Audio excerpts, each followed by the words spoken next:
So we're going to get started with the next panel. We are all aware of the environmental advantages of clean energy. Our next speaker will unveil how he is employing clean energy and sustainability as a means for peacekeeping in the Middle East. Rabbi Michael Cohen is the Director of Community Relations at the Friends of the Arava Institute, which works to educate new environmental leaders who will build a more sustainable and pluralistic future. In 2009, he co-founded the Arava Power Company, working to make solar the main energy source for southern Israel and the region. While at the Arava Institute, he helped set up the Alliance for Middle East Peace, an organization of Israeli and Palestinian NGOs. He's the author of numerous articles on this topic and a faculty member at Bennington College. Let's share a warm welcome with Rabbi Cohen.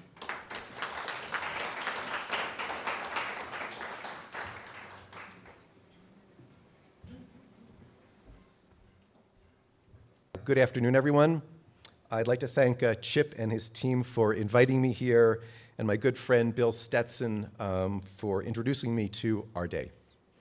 My comments are gleaned from 20 years of involvement with the Arava Institute for Environmental Studies, located on Kibbutz Keturah, literally on the Israeli-Jordanian border, 30 miles north of Eilat and Aqaba. The Arava Institute is an environmental and academic institution of the Middle East, dedicated to preparing future Israeli, Palestinian, Jordanian, and other young leaders from around the world to cooperatively solve the challenges of our time by advancing cross-border environmental cooperation, regardless of political conflict, through cross-border environmental discourse in the Middle East. My words today are also informed from my classes on conflict resolution, which I teach at Bennington College's Center for the Advancement of Public Action. Imagine, if you will, hundreds of Jordanian, Israeli, Palestinian alumni and students, Christian, Muslims, and Jews of the Arava Institute standing behind me. They are joined by scores of students at Bennington College who have studied conflict resolution with me. I may be one person, but I am not alone. When we look at an impressionist painting close up, we see a mess. When we stand back, we see clarity and beauty. When we look at the Palestinian-Israeli conflict close up, we see a mess. When we stand back, it's still a mess. Having said that, I hope what I share this afternoon will in some ways help show how we can move from a violent collision of two peoples to a meaningful encounter between them. While I am talking about the Middle East, I do plan to share good news and realistic hope. The intractable century-long conflict between the Israelis and Palestinians reads something like knots by R.D. Laing. The situation on the ground needs to improve. The violence is caused because the situation on the ground has not improved. The situation on the ground will not improve until the violence ends. Calls to end the violence will not happen until the situation on the ground improves. Like a closed-loop system with no exit, the next line would read, the situation on the ground needs to improve. The challenge is, how do we untie that knot? The Zionist-Palestinian conflict is fast approaching the century marker if we use the Balfour Declaration of November 2nd, 1917 as the beginning. We are often told that the young generation will correct the mistakes of their parents. And in this case, that of the grandparents and the great-grandparents as well. That may be true with many of the challenges our world faces, but not with the Palestinian-Israeli conflict. With each passing year of violence, occupation, incitement, mistrust, and despair, those in the generation under 30 years old have less and less buy-in into any settlement. When I was growing up, there was a phrase, don't trust anyone over 30, which was actually misunderstood, but that's for the point is that the older generations still have a vital role to play here, and with that comes the past. While we need to break from past patterns, we need, in the case of the Israeli-Palestinian conflict, to also understand the past. Homecoming versus foreign invasion. There you have the conflict in a nutshell. Homecoming versus foreign invasion. Those two vastly different perceptions have been the filters how both sides have seen and continue to see and understand who they are and in turn how they relate to the other. Both perceptions, correct in their own way, have also created blinders, including biased assimilation, which prevents them from seeing and acknowledging the legitimacy of the other. Administration after administration has focused on what are called the core issues of the conflict: border, security, refugees, and Jerusalem. While core, it can be argued they are not the heart of the conflict.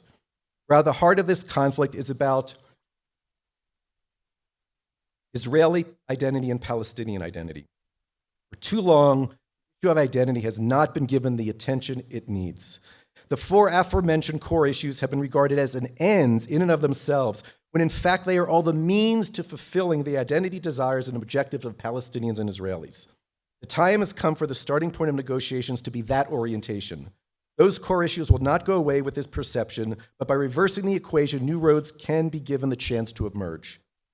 In many ways, what is also preventing an agreement from being reached are the issues under the table because they are also directly connected to the heart of the conflict.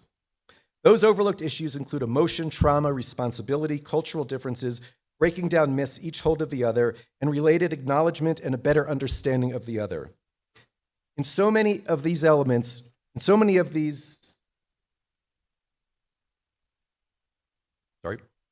so many of these ways, those elements are the real issues. Until they are addressed, any agreement is harder to reach and possibly will fail. It can't be emphasized enough that concrete attention needs to be finally turned to them. For over 100 years, high jumpers approached the high jump bar with the front of their bodies. Then in 1968 Olympics, Dick Fosbury transformed the high jump event with his back first Fosbury flip approach when he won the gold medal. The core components of high jumping, approach, speed, acceleration, and clearance, remained. But by literally shifting his approach 180 degrees, Fosbury discovered a new and more effective way to meet his challenge. Similarly, a new approach is essential when it comes to the Israeli-Palestinian conflict. One way is the environment and renewables. While the conflict goes on, the day when Beirut, Tel Aviv, and Gaza go underwater by the rising tides of climate change gets closer and closer, and perhaps we need to call it climate cancer to awaken some people. Reduced to one of its core components, this conflict is about land, more precisely the borders that nations draw on land. When the land is looked upon solely as a geopolitical instrument, it is viewed as one of the major stumbling blocks to any reconciliation efforts between the various nations and people in the region. However, when the land is viewed from the environmental perspective, which does not know from political borders, walls, and fences, a new framework opens up as we are forced to work with each other as we have no other choice. And in many ways, this is a nice segue to the conversation shortly with General Clark and Ms. Metzetti. This has been the approach of the Arava Institute since 1996, or as we say, nature knows no borders. So how do we do this? Dr. Clive Lipschen of the Institute, for example, has pointed out on the need to look at watersheds rather than political borders. This has led to our work between Palestinians and Israelis in the Besor Hebron Beersheva watershed. In a similar vein, he speaks about the need for a transboundary approach to the Jordan River watershed comprising of the following components. The amount of fresh water available for the needs of Israel, Palestine, and Jordan is not keeping up with demand. And the situation will only get worse as time goes forward. For decades, the holy river Jordan has been reduced into too many places to a polluted trickle. Clive proposes that Israel builds massive desalination plants on its coasts that will provide fresh water for Palestine, Israel, and Jordan. They require a tremendous amount of energy. In his vision, huge solar fields will be built in the deserts of Jordan to provide the needed electricity. With all of this, the Jordan River will no longer have its water diverted by the riparian countries, and the Palestinians would serve as stewards for the Jordan River, bringing it back to health, and well as manage the water aquifers under its land. We have also found that solar power can be used to mitigate the water crisis in Gaza. We are working on off-grid solar power desalination research with Gazans.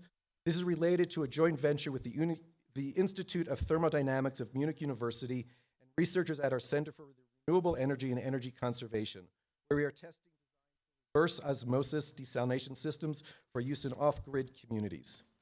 The Arava Institute's Center for Transboundary Water Management recently entered a partnership with the Middle East Desalination Research Center, MEDRIC, in Muscat, Oman, to develop programs for water management in the Middle East. Arava will bring our solar desalination expertise to this partnership. Another project Arava will share with MEDRIC is our Sundi Water Project. The project is aimed at the development of an optimization of a standalone, fully automated water distillation unit with no infrastructure or external energy sources required. A large parabolic mirror with a tracking system concentrates solar thermal energy onto a small area of a designed water vessel. The concentrated light is used as heat source for boiling the water and then condensing the vapor into clean water, leaving the solid contaminants behind. The basic unit can convert roughly 300 to 400 liters per day. Also at the Institute, Dr. Tarek Abu Hamid is doing research on boron for onboard hydrogen automobile engines using solar energy with applicability not only to the region but for the world as well. Mohammed Al-Azraq published a paper for ICSCRI of King's College called Community and Cooperation in Israel-Palestine, Renewable Energy in Small West Bank Villages. In the paper, he talks about a number of initiatives, including that of Arava alumni Yair Teller from Israel and Abir Abu Sara from Palestine, working in the Palestinian village of Susia, where they set up biodigesters. In too many Bedouin villages, health conditions are impeded by goat manure all over the place, and the women cooking with wood in an area of little wood, where they breathe in the smoke and often are burnt from the fire. Biodigesters are easy to set up, create clean methane gas from manure, and eliminate the inhaled smoke and use of limited wood resources, and gets rid of the manure. Of these, UN Secretary Ban Ki-moon said while visiting Israel, millions of women and children around the world die each year due to indoor smoke from open fires. This is just the thing they need. The UN should be pushing to purchase these units. The Arava Institute has recently joined with Gigawatt Global and a number of organizations for a campaign for the development of renewals and energy efficiency within the Middle East peace process. Related, this September, the Arava Institute will host a cross-border environmental cooperation summit, building cross-border environmental agreements between Israel, Palestine, and Jordan.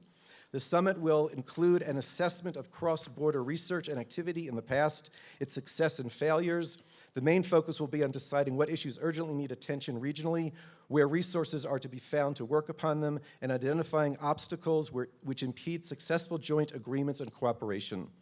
The summit will be an annual event promoting dialogue between policymakers, professionals, and other stakeholders on environmental issues, and advance national and regional policies and agendas for cross-border activity over the next decade.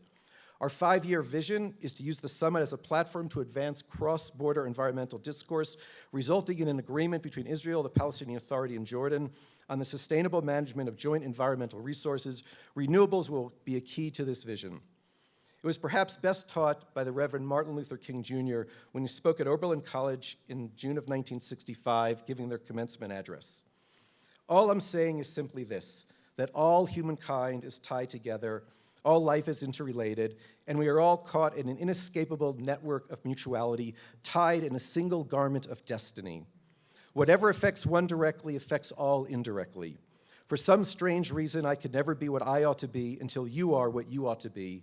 And you can never be what you ought to be until I am what I ought to be. This is the interrelated structure of reality. This is true for all of us who inhabit this planet. It is especially true for Israelis and Palestinians. It is why and how we here all understand that what we do together within the AREDAY tent is about our shared commitment to each other and the care and survival of our precious planet we call home. Thank you, toda, and shukran.